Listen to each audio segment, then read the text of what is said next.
신앙인으로서 열심히 선을 행하면서 사는데 세상은 악한 자들이 더 잘 사는 것 같아요. 그래서 오늘 1절에 보면은 악인의 형통함을 시기하지 말라고 했고 7절에는 불평하지 말라고 했습니다.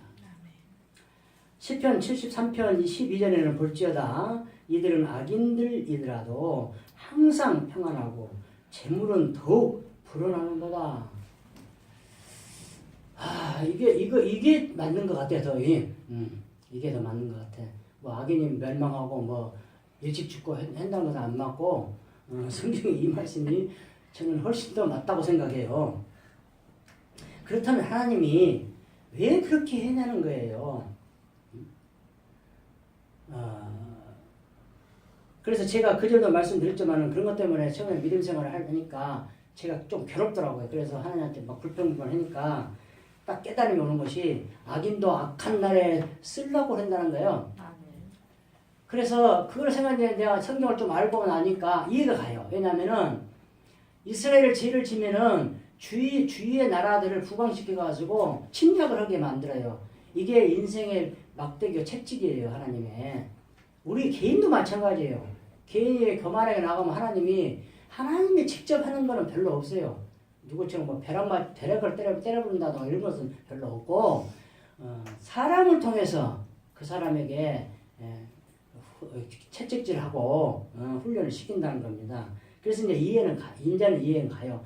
그래도 힘들게 신앙생활 한 사람들이 잘 먹고 잘 사고 더 멋있게 살면 좋잖아요.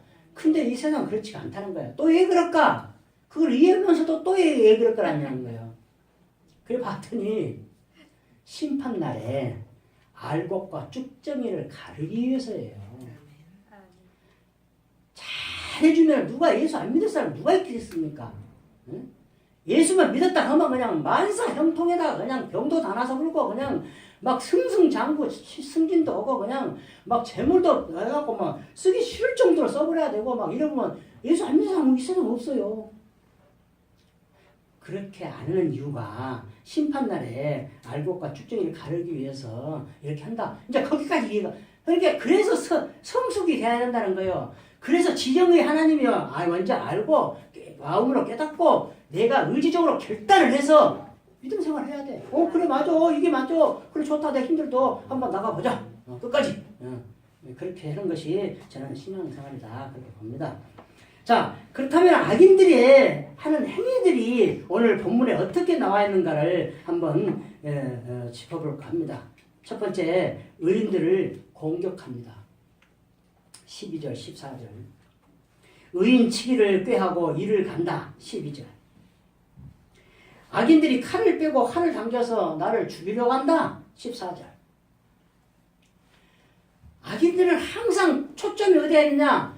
저들이 잘 먹고 잘 사는 그런 거에 초점이 있는 게 아니고 저들이 어떻게 살아야 된다는 게 초점이 아니고 의인들을 어떻게 하면 죽일까 그거예요.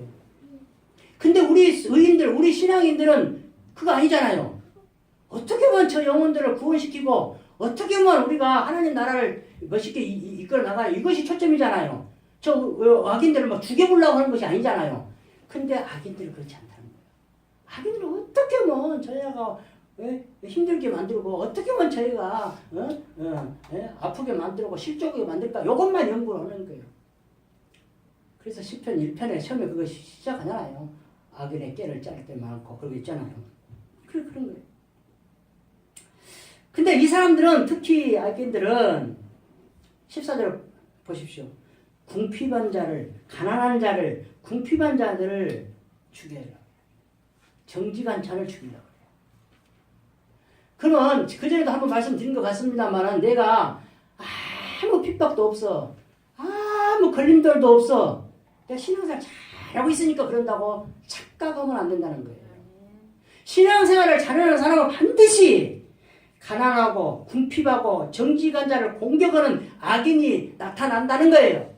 내가 가난하냐, 심령이 가난하냐, 궁핍하냐, 내가 정직이 진실하게 사냐, 그리고 살고 있으면 반드시 악인들의 공격이 온다는 거예요. 오지 않으면 내가 신앙생활을 잘못하고 있는 거예요. 그래서 오늘 제목을 양심을 찌르고라고 해놨어요. 여기 양심 찌른다는 이 여기서 구절은 악인들이 의인들을 향해서 찔러야 하는 그 칼이 오히려 돌아서 지그들 양심을 찌른다, 지그들 마음을 찌른다는 의미지만은 우리는 포괄적으로 봤을 때 찌르는 것은 뭐예요? 칼이잖아요. 공격력은 말씀이에요. 말씀으로 공격을 받아요. 우리가 양심을 찌르면 받아야 돼. 우리도 그런 의미로 제가 양심을 찌르고라는 것을 제목으로 삼았어요. 약하고 연약한 자를 존경하고 그래서 그 사람은 나쁜 사람들이에요.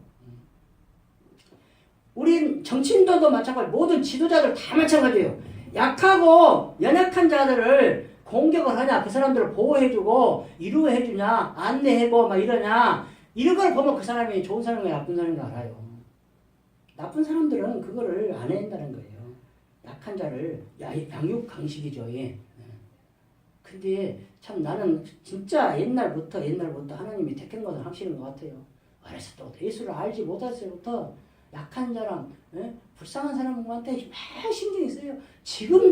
지금도 나도 없는데 나보다 더 힘든 목사가 있는가 그걸 찾고 다녀요. 저는 그걸 그거 주려고. 근데 찾아다 보면 나보다 더 잘 살아. 그러면 주고 싶은데도 여기까지 나왔다가 돌아 들어가. 그러다 보면 좀 괴로워요. 괴롭기는. 그래도 나는 사도 바울처럼 이 상황에서 이 현실에서 나는 차조감을 삶을 살고 있어요. 이러면서 다 만족해요. 근데 내가 다 잘한 것은 아니에요. 내가 죄가 없다는 건 아니에요. 나도 흠이 있고 죄가 있고 그래요. 근데 늘 말씀드립니다. 그 실적으로 했을 때 얼마나 빨리 회개하고 일어나느냐에 대해서 그 사람의 믿음의 척도라고 제가 늘 말씀드려요. 저는 그렇게 딱 했으면 이거 잘못했네. 빨리 돌아서려고 노력을 엄청 하고 있어요.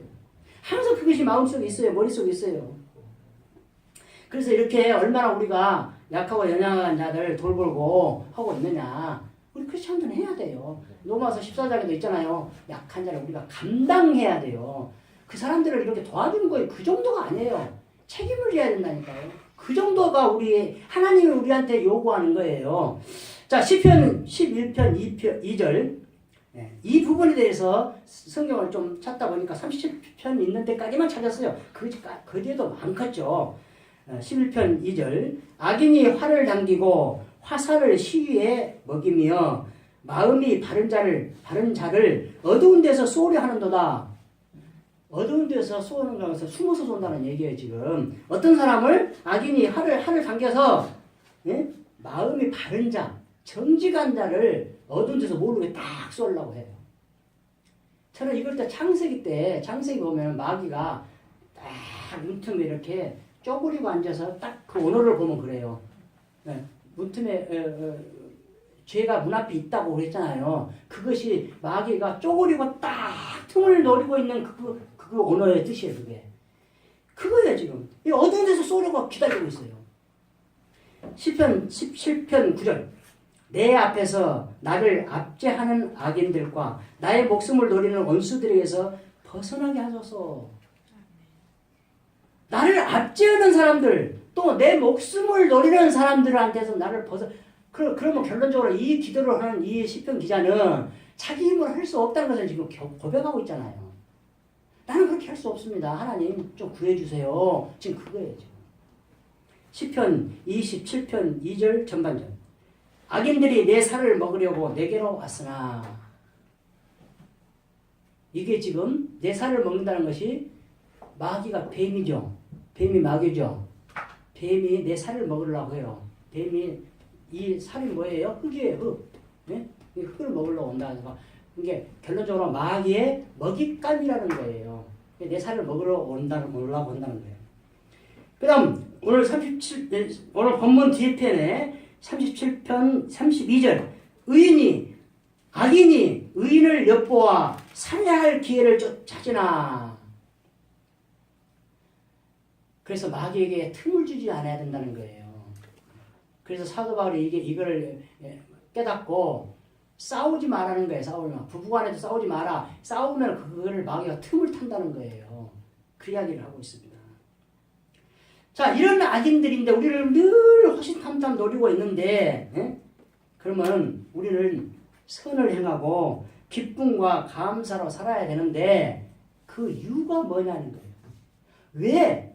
왜 그렇게 이런 상황 속에서도, 이런 핍박 속에서도, 이런 죽이려고 하는 그런 악인들이 들끓는 세상에서도 왜 감사하고 기쁨으로 살아야 하느냐. 그 이유는 첫 번째, 하나님께서 그들을 심판하시기 때문이냐.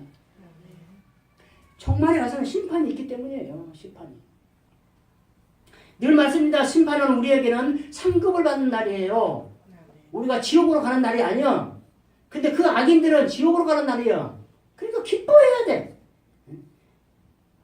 그래서 13절에 오늘 본문 13절에 보면 악인들이 그렇게 해도 주께서 그를 비우신다고요. 비우신다고.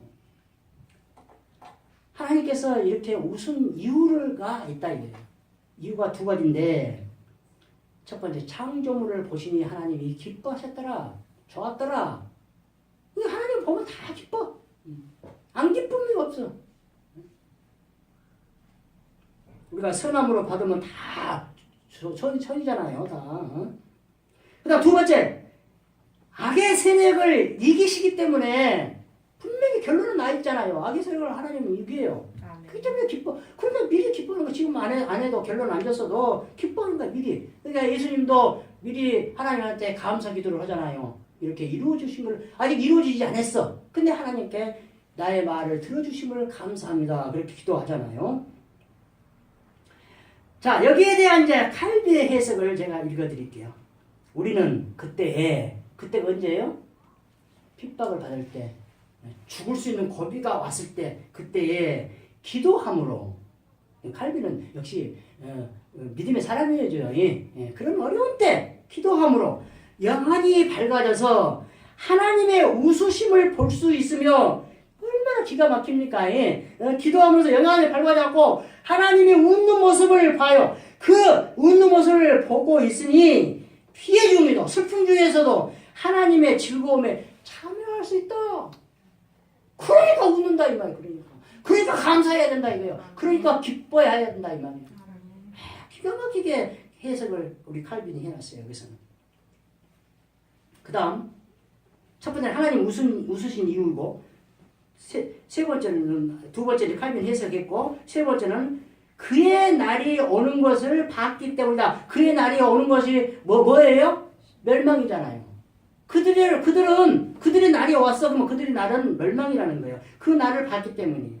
네 번째, 그들이 준비한 칼이 그들의 양심을 찌른다. 그들의 활이 부러졌다. 칼을 보고 무서워하지 말라는 거예요. 그 마귀 보고 무서워하지 말라는 거예요. 그 종이 호랑이에 불과하다는 거예요. 우리가 진정 주 안에 있다면은 그거는 종이 호랑이다 이 말이에요. 그 다음 악인의 팔은 부러진다. 17절. 20절. 악인은 멸망하고 여호와의 원수들은 어린 양의 기름같이 타서 연기가 되어 없어진다. 연기가 돼서 없어진다. 양의 기름같이 타서 뭔 뜻일까요? 10절.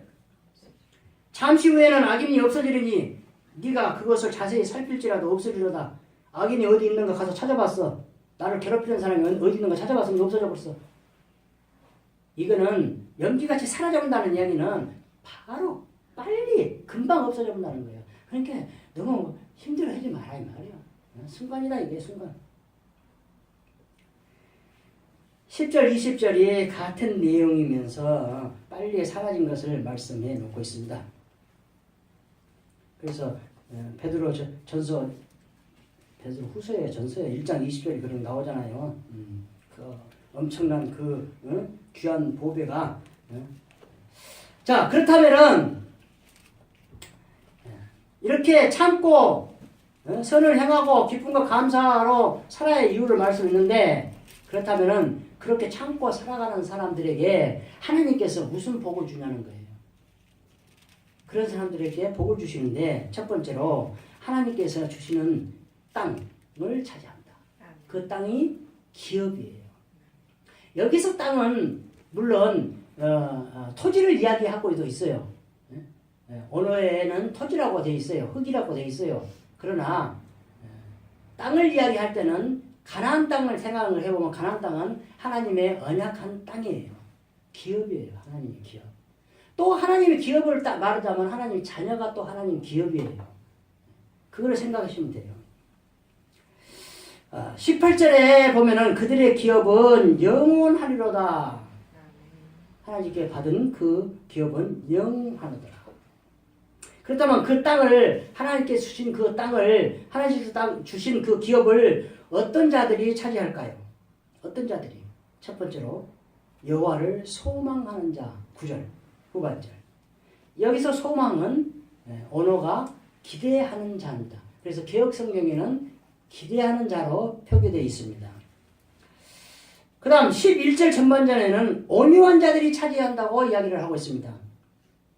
온유한 자들이 차지한다고 말했는데 여기서 온유한 자들이 차지한다 이 뜻은 하나님을 바라보는 자를 말하고 있고 하나님으로 인해서 만족하는 자를 말하고 있습니다. 그래서 하나님을 바라보며 하나님에게 만족하고 있는 사람은 하나님의 기업을 차지한다는 얘기입니다. 이거는 예수님께서 직접 말씀하셨죠. 마태복음 5장 5절. 온유한 자는 복이 있나니 그들이 땅을 기업으로 받을 것이며. 그 다음 두 번째, 하나님이 땅을 주시고 어떤 자들이 땅을 차지하냐 보니까 하나님을 여호와를 소망하는 자들이 받는데 두 번째 보면 화평의 복을 주십니다. 여호와의 땅을 차지하는 것도 복을 주시고 화평을 복을 줘요. 화평이 평안이죠. 화평은 여기서는 샬롬이라고 써놨는데 샬롬이죠. 샬롬 똑같은 우리가 말하는 샬롬이죠. 평안하고 안녕하고 그에다가 또 번성하다는 뜻이에요. 그래서 샬롬 인사하는 것은 늘 이야기합니다. 전인적이에요. 몸만 편안한 것이 아니에요. 마음도 편안하고 또 몸과 마음도 편안하지만은 하는 일이 번성을 해요. 그것이 샬롬이에요. 이스라엘 민족들이 인사하는 이 샬롬은 그런 뜻입니다. 사사기 6장 24절 기드온이 여호와를 위하여 거기서 제단을 쌓고 그것을 여호와 샬롬이라고 하였더라. 자, 여호와 샬롬이라고 하는 것은 아까 말한 대로 안녕하고 편안하고 몸과 마음이 편하고 또 번성해야 되는데 거기 조건이 뭐예요? 하나님 제단을 쌓아야 돼요. 이 이야기는 주님 안에 있어야 된다는 뜻이에요. 주님 안에서 있어야만이 이런 샬롬의 복을 누린다는 뜻이에요. 빌립보서 4장 6절 아무것도 염려하지 말고 다만 모든 일에 기도와 간구로 너희 구할 것을 감사함으로 하나님께 아뢰라. 뭐 여기는 뭐 자세히 설명 안 해도 되겠죠. 하나님한테 아뢰는데 모든 것을 다 아뢰라 이거요. 염려하지 말고 다 아뢰라 이거요. 그런데 감사함으로 아뢰라. 감사함으로 아뢰야만 된다. 7절 그렇게 하면은 모든 지각에 뛰어난 하나님의 평강이 그리스도 예수 안에서 너희 마음과 생각을 지키시리라.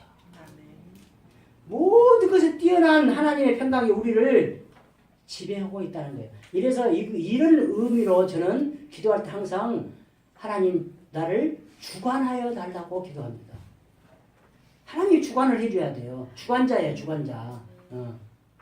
내 마음을 주장도 해야 되지만은 모든 일을 주관도 해야 돼요. 주관하고 주장하고는 좀 다르죠. 주장은 그냥 내 마음을 움직이는 것이고 주관은 어떤 일을 행위로 나타나는 것이 주관이죠. 그러니까 그렇게 해결해달라고 나는 그렇게 기도를 합니다. 그 다음에 이제 마지막으로 16절에 의인의 적은 소유에 대한 이야기예요. 의인의 적은 소유가 악인의 풍부한 것보다 낫다고 해요. 더 좋다고 해요. 근데 여기에 반론을 제기하는 하나님 말씀이 있어서 두 개만 발췌했습니다. 첫 번째, 잠언서 10장 15절 부자의 재물은 그의 견고한 성이요 가난한 자의 궁핍은 그의 멸망이니라. 이게 오히려 더 맞는 이야기 같다니까요. 재물은 그의 견고한 성이에요. 돈 많은 사람 가보세요. 사람들 거기 집에 얼씬도 못해요. CCTV 달아놓고 뭐 철 이렇게 놓고 막 예? 심어놓고 그냥 막 응?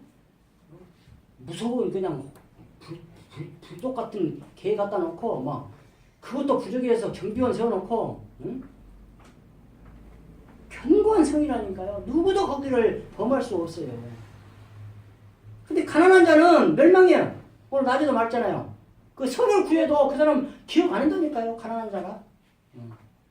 난리가 나야 되는데 안 해. 또 하나. 잠언서 18장 11절 비슷한 이야기입니다. 부자의 재물은 그의 견고한 성이라 그가 높은 성벽같이 여기느니라. 그 재물을 성벽으로 여겨요. 그 성벽으로 여긴다는 것은 뭐를 의미할까요? 나를 지켜준다는 얘기예요. 나를 지켜준다고. 그 재물이 나를 지켜준다고 부자들은 생각하고 있다 얘기예요. 근데 지켜줍니까? 못 지켜줘요. 이재용이도 구속됐잖아요. 못 지켜준다니까. 절대 구속되면 안 돼. 그런 사람은. 그렇게 돈 많은데. 그거 국가가 자주우지 되어버려요. 그래서 해보면. 그래서 미국도 어느 나라도 유대인을 손을 못 대는 이유가 그거예요. 돈 싹 빼버리면 끝나버려. 이렇게 두 가지만 했고, 그 다음, 의인의 소유가, 적은 소유가 악인의 부유가 낫다는 이야기는 이제 또, 잠언서 15장 16절, 가산이 적어도 여호와를 경외하는 것이 크게 부하고, 번뇌하는 것보다 나으니라. 또, 여기서 말씀은, 가산이 많은 부자는 번뇌한다고 이야기를 하고 있어요, 지금. 그러죠. 벽 쌓고 막 가까워 하는 이야기 그렇게 하려면은 그 고민되니까 하지. 고민 안 되고 묻으래요. 그냥 놔두지. 가져가다가 말든가 놔두지. 번뇌한다는 거예요. 그걸 지키려고. 누가복음 12장 15절 그들에게 이르시되 삼가 모든 탐심을 눌리치라. 생명이 그 소유에 넉넉한 데 있지 아니하니라. 재물이 많고 적음에 대해서 생명에 관계 있습니까? 없어요. 물론 아픈 것을 조금 낫게 할 수도 있고 통증도 조금 적게 해줄 수 있겠죠. 재물이 많으면. 근데 생명을 자주 해지는 않는다는 거죠. 지금 그 이야기를 해놓고 있습니다. 마지막 이제 16절에 해석을 하고 끝낼까 합니다. 의인의 적은 소유가 악인의 풍부함보다 낫도다. 그 이유가 뭔가? 첫 번째, 그 소유가 하나님께서 주셨기 때문이다. 이게 보편적인 이야기입니다. 모두가 다 부자도 가난한 자도 다 재물은 다 하나님께 주셔요. 부자도 하나님께 주셔요. 왜냐? 그 하나님께서 부자에게 주는 이유는 그 돈으로 자기가 잘 먹고 잘 호의호락 해라 하는 것이 아니고 그 돈을 적절적소에게 잘 사용하라고 주신 거예요. 하나님이 은사예요. 그게. 재물이 많이 모으는 것도 은사라니까요. 나는 그게 그 은사가 없다는 결론이에요. 근데 그 사람은 그 은사를 사용을 안 하고 저 혼자 먹고 잘 살아요. 그래서 하나님께서 주셨기 때문이고 필요하다면은 하나님이 필요하다고 느끼시면은 더 주셔요. 그러면 나한테는 더 안 주시는 이유가 아직은 필요 없으니까 안 줘요. 또 주었다고 하면 또 멸망한 게 안 줄 수도 있어요. 그래서 감사해야 된다는 얘기예요. 그게 19절에 보면은 기근 날에도 19절 후반절에 보면은 기근 날에도 풍족할 것이나 이거 말도 안 되는 소리죠. 기근이 나가고 돈이 아무것도 없는데 풍족이 돼요. 그게 뭐를 이야기하고 있을까요? 이게 바로 저는 만나의 복이라고 저는 그렇게 해석을 하고 싶어요. 만나의 복이다. 만나는 적게 거둔 자도 많게 거둔 자도 다 같이 만족을 해요. 적게 거둬도 모자람이 없고 많이 거둬도 남음이 없어. 희한하지 하여튼. 이게 만나의 복이에요. 이게 하나님 기적이에요. 두 번째, 하나님께서 주셨기 때문에 즐겁고 행복하게 살아야 된다. 11절 후반절. 풍성한 화평으로 땅을 차지했으니까 풍성한 화평으로 즐거워하리로다. 하나님 주셨기 때문에 즐거워해야 할 말이에요. 세 번째, 하나님께서 붙드셨기 때문에다. 17절 후반절. 의인은 여호와께서 붙드시는도다. 이게 수요일날 성경 공부하면서 이야기했습니다. 학개서 1장 9절에 보면은 너희들이 많이 집에다 갖다 쌓아놨냐? 그래 알았다. 내가 너를 불어부른다 그래. 불어보면 다 날아가 버려요. 재물 쌓아놔봤자 불어보는 게 날아가 버려요. 근데 하나님께서 우리를 붙들고 계시지 않으면은 모든 것이 화살하는 거예요. 하나님이 붙드셨기 때문에 그 의인의 그 소유, 적은 소유도 만나의 복으로 악인의 풍부함보다 더 낫다. 왜? 번뇌하지 않고 하나님 주기 때문에 즐거움으로 살고 있기 때문에 훨씬 더 낫다. 그렇게 평가를 해석을 합니다. 말씀 마칩니다. 오늘 오후에 이 말씀의 결론은 16절이에요. 이것이 바로 자족하는 사람이에요.